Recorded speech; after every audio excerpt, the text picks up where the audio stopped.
Dr. Karan Singh, Professor Agrawal, Mr. Author Kabul Bhattacharya, and all of the ladies and gentlemen. It's a pleasure having with us Dr. Karan Singh. Thank you very much. Even though he's 93 now, he has very graciously accepted our invitation to come and chair this, and I invite him to chair and conduct the proceedings. Thank you very much. Who's going to do that? Yeah, I will be doing that. All right. Thank you very much.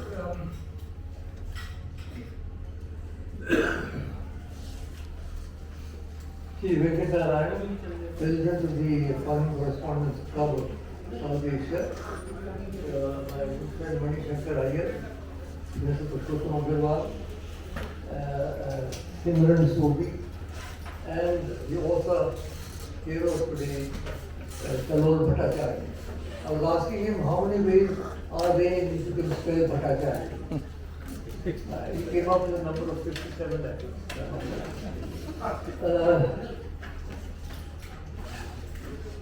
Yesterday was the 60th anniversary of the passing of Pandit Jawaharlal Nehru. Somebody was asking me what it was like at that time. We were up in Kashmir.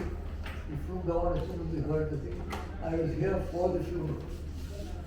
And the outpouring of grief was so tremendous and so natural as it were, that it is an unforgettable experience. Lakhs of people gathered, and became something which then was seen all over the world, of course. And I'd like, therefore, to begin by paying my homage to Jawaharlal Nehru, the greatest statesman I think that we have had, and an extraordinary man. Not only his charismatic career as a freedom fighter, he was a charismatic young leader. He spent I don't know how many years in jail, 7 or 8 years, 13 years in British jails, and he was coming from a family which was very affluent, and he really was a man who was involved with the whole movement. And Gandhiji, Sardan Patel, and all the other great leaders in the field. But Jawaharlal Nehru's role was unique, not only in the freedom movement itself, where he did play a very distinguished role, but as the first Prime Minister of India for 17 years, he was the one who laid the foundations of modern India. There is no way you can eradicate those facts. Whether it was the framing and passing of the Constitution, which is not him alone, of course. Baba Saheb Ambedkar was the chairman of the committee. But without his constant presence and his ideology, he would not have had the Constitution that we had. And then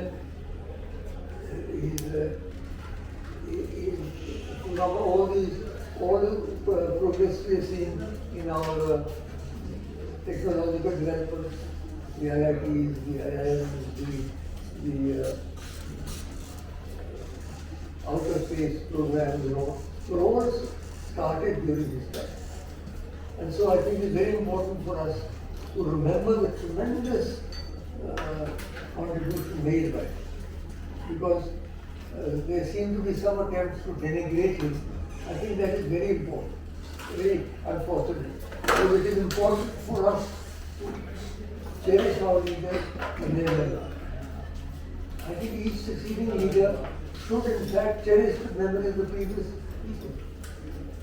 If you try and denigrate those memories, I don't think it improves your own status at all. In fact, it gives the impression of being somewhat narrow-minded and somewhat so in any case, whatever the government may or may not do, Jawaharlal Nehru will be in our hearts. I was constantly corresponding with him, and Karan Singh has come out with a volume in my correspondence with Jawaharlal. The fact that he should take the trouble to write. I was 18 years old when I started the correspondence, and it lasted for 17 years. Extraordinary the time and energy that he took to write. Each one was lettered, by the way, is my dear Tiger. Tiger was my pet name. My father called me Tiger. So this generation people. And I remember I was in class for Paris. Paris I couldn't move very well. When he came to Jammu for the first time, he met my father and left. So I literally complained to my father. Look, I wanted to meet Pandit. I grew up reading his books. In those school we read The Discovery of India, we read his autobiography. Those were the books that inspired me as a young Indian wanted to get involved in politics. So next time he came, my father brought him a Tiger. The Tiger is a great admirer. That's my first time. And then of course, when I came back and when at the age of 18, I became a regent. And then right after his passing away, he was very good. He was my mentor. He was my guru. And I learned a great deal from him, sitting with him in that drawing room, listening to him talk, having breakfast with him in the morning, and seeing how he always said you must see everything in a historical perspective. He was a great historian also. He said you must look at things only at this point in time. You must look at them in a historical perspective. So it was a great privilege for me, as I said, to be associated as a Christian. What was the colleague of a Christian? Colleague I was with Indira Gandhi later. With him I was just a disciple. I don't know how many of you, I doubt if there are more than half a dozen of you who were actually here when freedom came. You have to be well over 75 years. Because people don't realize.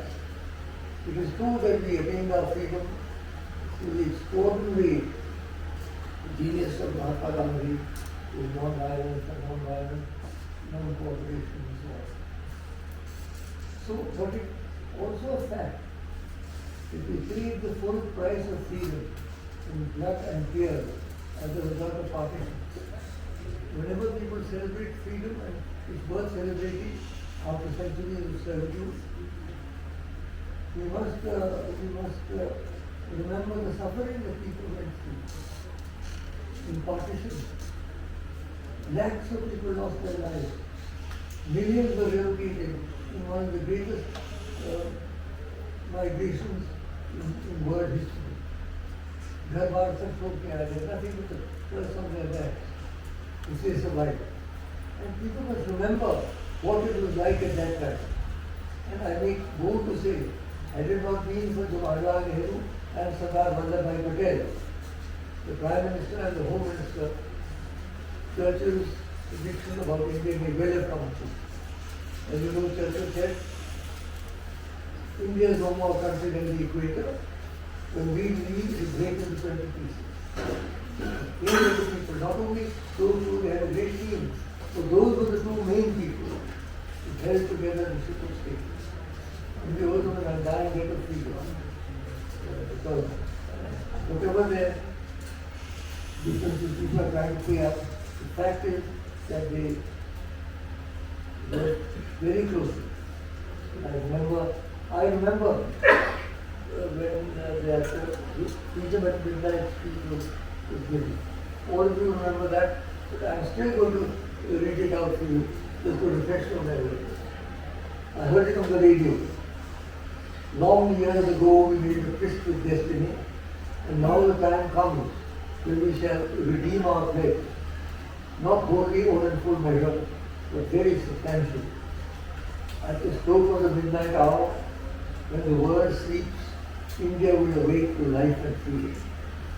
A moment comes, which comes but rarely in history, when we step out from the old to the new one.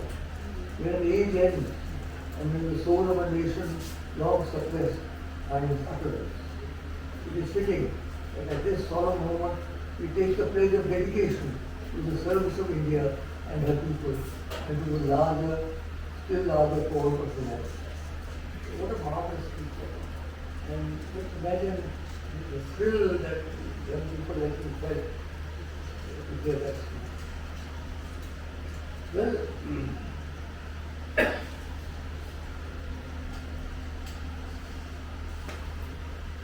he was chosen, Gandhi's unerring instinct, chosen as the new Prime Minister.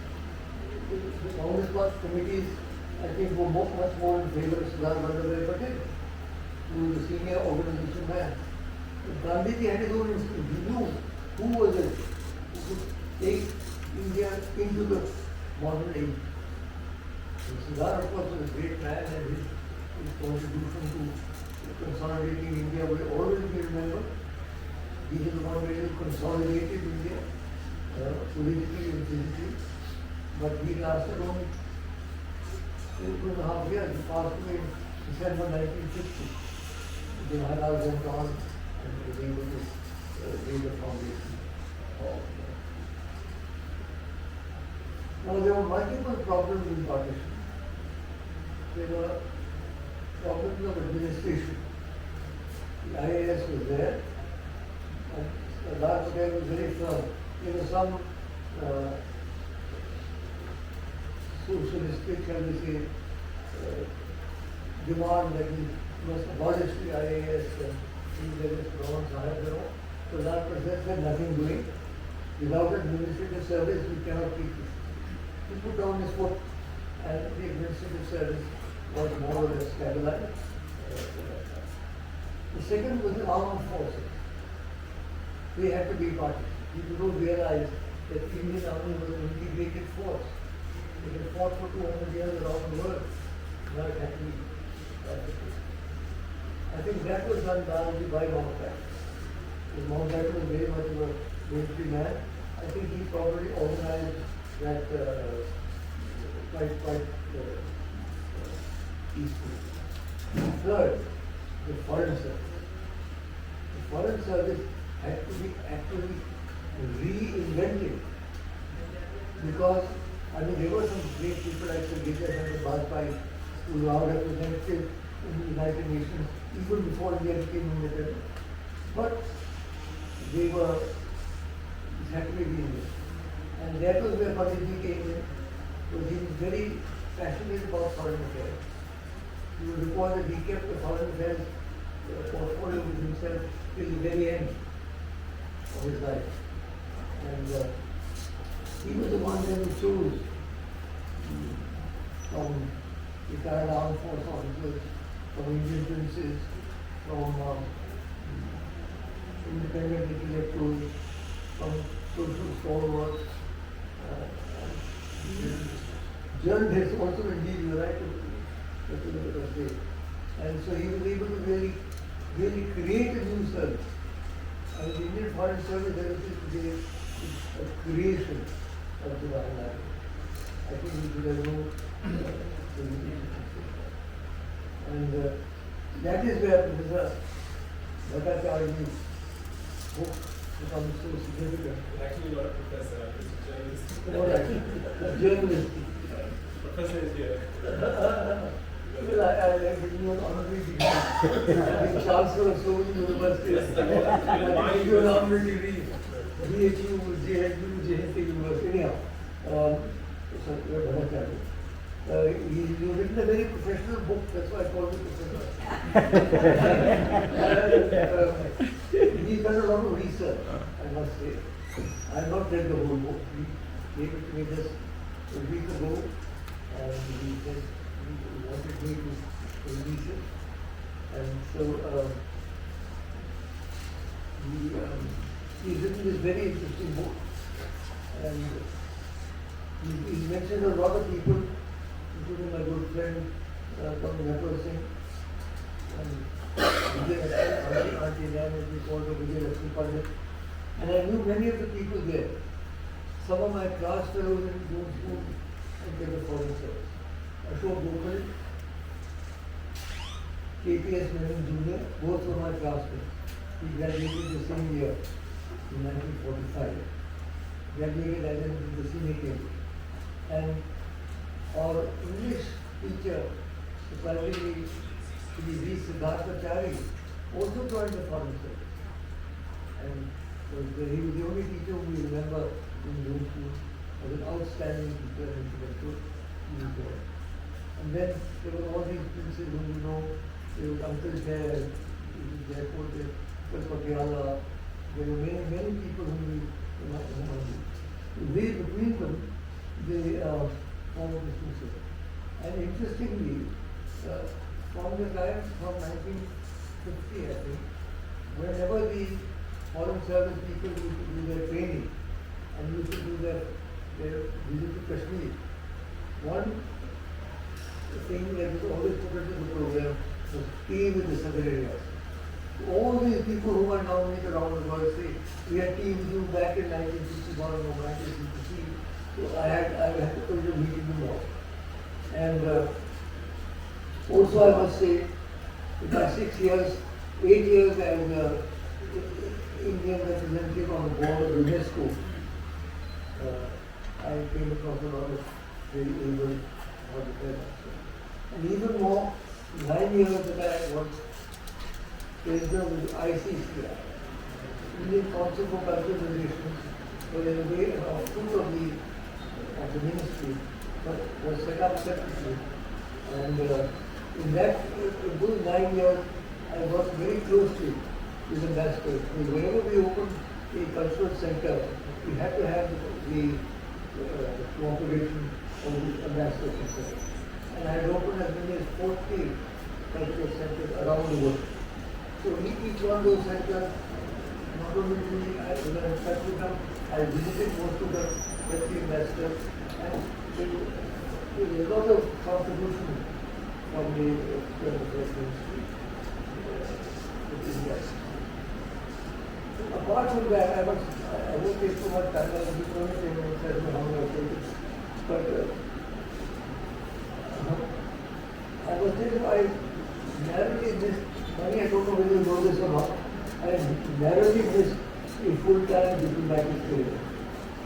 In 1946, when I was just 35, Lal Bahadur Shastri was Prime Minister. L.K. Jha, his principal secretary, met me and conveyed to me the message that he would like to appoint me as High Commissioner to the UK. Now, it was a tempting offer, but by that time, the political bug had already bitten me. Although I was not in politics yet, but I was keen to get into national politics. I didn't want to, I had done this as a ceremonial post for many years. I thought I cannot get into another post in that nature. So I very gracefully declined. Had I accepted that, the rest of my life would have been as I did. So I never in this one. However, as I said, I had many interesting experiences. Together and Khrushchev were at a party with Pandit Day. And when I was introduced, I said casually, Your Excellency, Mr. Vijay Promoter. I don't think. 4 days later, But they will like they have accepted your invitation. What invitation I accepted? So anyhow, he came, it was very historic visit. It was at my party, my farewell party that he said, if you ever need us, just get out of these mountains and fall, we are here. And that was when the Soviet Union clearly spelled out its attitude on India. That was my and I had also, when I was in economy, I was Minister of Working several people, including Mr. Iran, who is a very interesting man, including in Vodua, I was very good, including Field Marshal Tito. And I'll tell you something about Tito. We were traveling around the country and we were in Karna. That time shooting was allowed. I said, Mr. President, I am for the animals, not for you. You go and shoot. And it seemed like you must been praying for the animals because we never got anything before. So then in the course of the conversation, I said, sir, as a student of political science, can I ask you a question? If you made a new constitution which allows for secession, do you think that after you go, the Yugoslavia will continue? Do you know what he said to me? He said, Mr. Minister, if after I go the states want to break, let them break. Extraordinary thing to say, but he was the creator of that state. Very clearly he realized that in fact, and it broke in a very, very ugly manner. So I had many of these things. And when I went in Mrs. Gandhi's government, I had some very interesting special assignments. I went to the centenary of Gandhiji coming back, 1993, to South Africa. That's where I met Nelson Mandela, who had just been released from jail. A remarkable guy. But a trace has become a city. I was actually astounded to meet him. And then I went to Turkey for the 50th anniversary of Kemal Atatürk. And I was one of the few people in the world who walked from Asia to Europe. Because that Bosphorus Bridge was opened on that occasion. And many other such interesting things. Finally ending up with what is considered to be the crown of the foreign service, as ambassador to the United States. That lasted only 6 months, unfortunately, because Rajiv Gandhi lost the election and had the political appointment. So that is my own personal some anecdotes about my relationship. Thank you, Mr. President.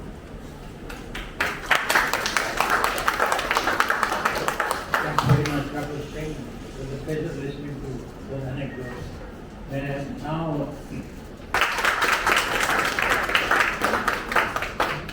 Now we have question and answer session. Those of you who have a question, can you raise your hand and identify yourself and say who the question is meant for, and then, yeah. Suresh? Hold on, just take the mic. Brilliant speaks like always, Mr. Manishankar. But I do not understand one of your first sentence when you said the Chinese alleged invasion of India. Was it an alleged invasion or was it an actual invasion? You brought me to a very controversial point. There are various books which indicate that we could have accepted Zoila's proposal of April 1960. We could have perhaps avoided war by backing up our forward policy with adequate military strength to be able to open those forward forces. And you will recall that Nehru had said that I ordered the Indian Army to throw out the Chinese from Bangladesh. And there was a kind of riposte that came from the Chinese. So I used the expression alleged but I shouldn't have done so. Yes, it's an I shouldn't have done so because we are in the middle of the election.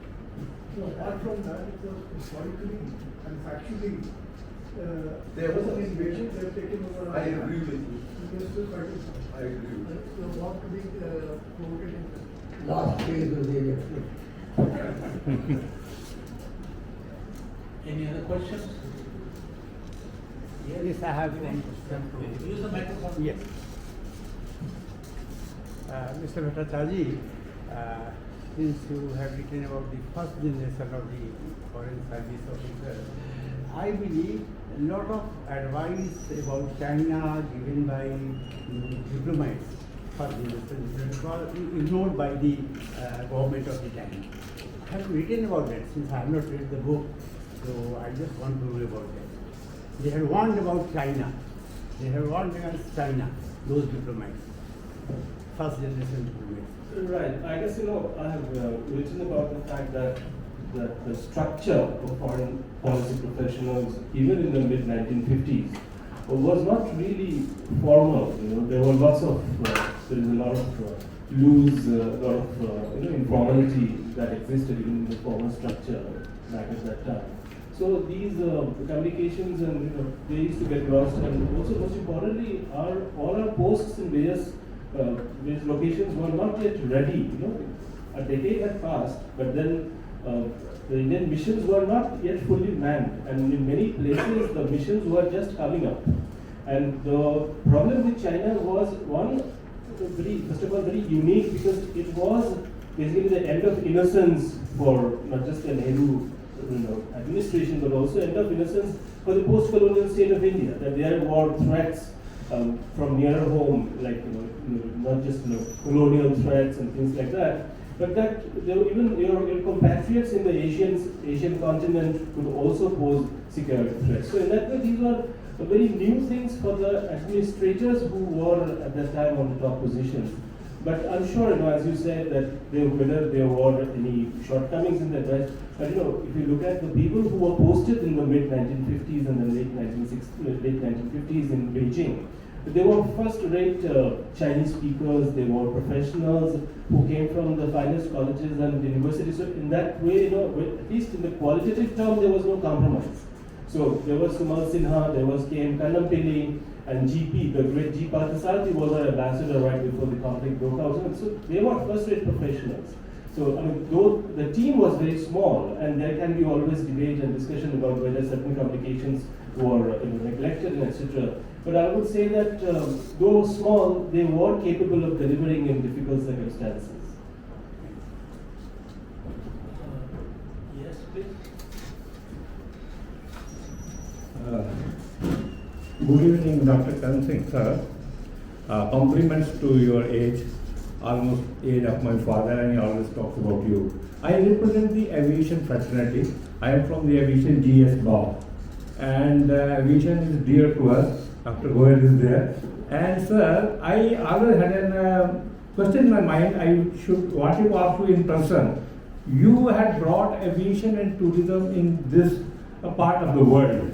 And today, whatever we are, there are the foundations laid by you. At that time, aviation and tourism used to be together. And we talked that Rahul Gandhi brought something, Rajiv Gandhi brought something. Everybody brings something to contribute to the national infrastructure building. What was Nehru's vision about the aviation and tourism? And tourism and aviation having separated later on, do you feel that there was a synergy which we are missing? And what was Nehru's vision on aviation and tourism about this country? Are we on that track? Sorry to take you back to the history. Was I became aviation minister in 1967, which is 3 years after the Indian passed away. I cannot say what exactly his vision was about aviation. He always talked about the importance of communication. No. He always talked about the importance of being able to go around the world. He was an internationalist in the best sense of that term. And obviously he was also very careful involved in aviation. But I'm sorry, I cannot actually quote any particular point about aviation. But you're right, aviation was used to be part of shipping and tourism. Yes. So it was the first time when I joined Mrs. Gandhi's cabinet. Shipping and transport were bifurcated. They made a separate ministry under President V.K.R.G. Rao, and tourism and civilization for the first time became a separate ministry under me. And I do feel that the importance of them being together is tremendous. Because you cannot have the one without the other. Unfortunately, again and again they've been bifurcated. I'm not quite sure what the position is now. So I know that Jyotiraditya Sindha is only Minister for Aviation, not for tourism. They are two separate brothers. They two separate. So I think it's a pity because one of the first things, for example, that I did was I discovered that Air India had 30 offices around the world. Tourism had 4 offices around the world. The first thing to do was to merge the offices and we use Air India offices for tourism. It was obvious thing to do. But as you know, in the government of India, to get two different departments to work with each other, even if they're in the same ministry, is virtually a miracle. It took me 2 or 3 years of having it, finally we did that. So I agree with you, they should be together, and I hope that whichever government comes into effect next week will bring them together. Thank you, sir. From all of us here at the Foreign Correspondents Club, a big thank you to Dr. Karan Singh, Kalol, Professor Agarwal and Mr. Manishankar Iyer for coming here this evening. This has been a wonderful discussion and it has been streamlined live on the FCC Facebook and the formerly Twitter, that is the X page. I invite present mementos to our distinguished guests, please.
Sir नमस्कार 2 minute एक अंदर आपसे मेरे को एक memory जरूर create करनी है सर और आपकी ब्लेसिंग लेनी है।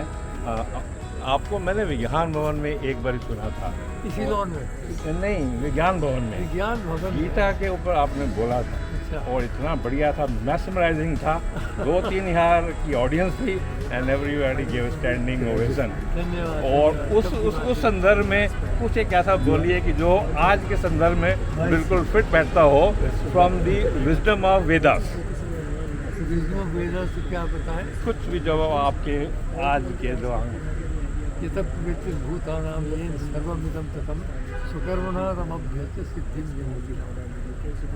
इसका थोड़ा अनुवाद भी हमारे को जो भी है, अगर अपने कर्म के माध्यम से आप अधिक कार्य करते हैं तो सिद्धि की ओर हम जाते हैं। लेकिन कर्म सारे हर एक चीज़ कर्म ही होती है। कर्म जो समर्पित, मैं शिव जी का भक्त हूँ, यत् कर्म करोमि तत्तत् अखिलम संबोध हमारा।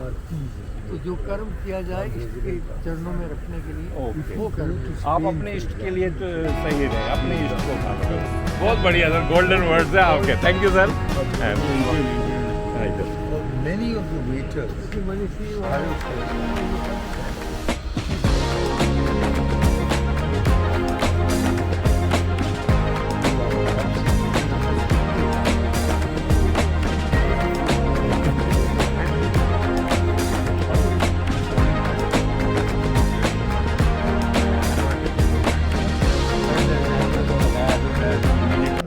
from the पहले Former President Club. Right. I had an opportunity to make Sir the President of the FCC Club. Sir, I happened to speak to many of our members, and everybody saying that the club has come a big way. It has been upgraded, and you have also taken over in a very positive manner. And we were just thinking now some message because I personally represent the Public Relations Society Delhi as the secretary. Then I also represent the Air Travel Association as the secretary general. This is a network of people who are all we connected, and everybody now is interested that we should expand our network. And Sure. You see, we have this auditorium right. where we organize at least 3 to 4 events every month. Oh, I see. Inviting people. Right. You know, we had somebody, a monk who came and talked about Panchan Lama missing for the last 29 years. Right. And then we had Nirja Chowdhury Right. talking about our book, how prime ministers decide. Right. We had Manimam Basu, Okay. who wrote a book about the fall of Kabul. Yes, right. And we have this book. So people use this for launching their books. Launching, exactly right. William Dalrymple has just done a book called The Golden Road, Okay. which is going to be released in October. And I have invited him, All right. and he agreed. The book will be launched here. All right. William Dalrymple.